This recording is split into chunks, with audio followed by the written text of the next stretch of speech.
Magandang araw sa inyong lahat. Welcome back na naman sa channel na ito. Ngayon may ibabahagi na naman ako na panibagong video. At kung bago lamang napadaan, ay huwag niyo pong kalimutang mag-subscribe at pindutin ang notification bell para palagi kayong updated sa mga bago kong videos. Gusto mo ba na ikaw ay hindi magagawang iwan kailanman ng taong mahal mo? Malayo o malapit man kayong dalawa sa isa't isa? Kaya kung gusto mo ay gawin itong ritual na ibabahagi ko sa inyo ngayon. Ito'y napakasimple at napaka-epektibong ritual basta buo lamang ang loob at tiwala mo sa paggawa nito. Gawin ito sa kahit na anong araw o oras na gusto mo.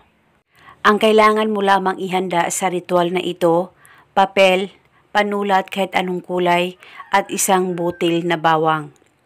At pagkatapos, isulat mo sa papel ang pangalan at apelyido niya ng 3 beses. Dapat alam mo ang tunay na pangalan niya. At pagkatapos ay balutin mo ang isang butil na bawang, hiwain niyo po ng 3 hiwa at saka ilagay ito sa papel na sinulatan mo.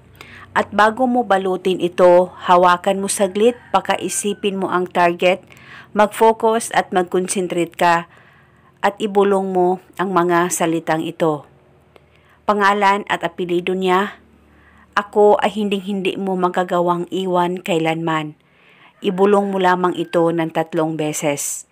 At pagkatapos, balutin mo na ang bawang sa papel na sinulatan mo at saka ilagay itong ritual sa maliit na plastic, ziplock kung meron ka, at saka itago sa safe na walang makakakita at makakaalam.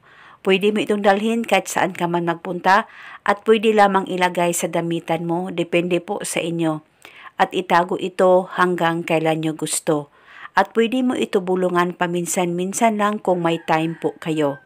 At ito muna sa ngayon, sakaling kayo ay may katanungan, mag-comment lang po kayo sa baba. Maraming salamat po sa panunood. May God bless us all.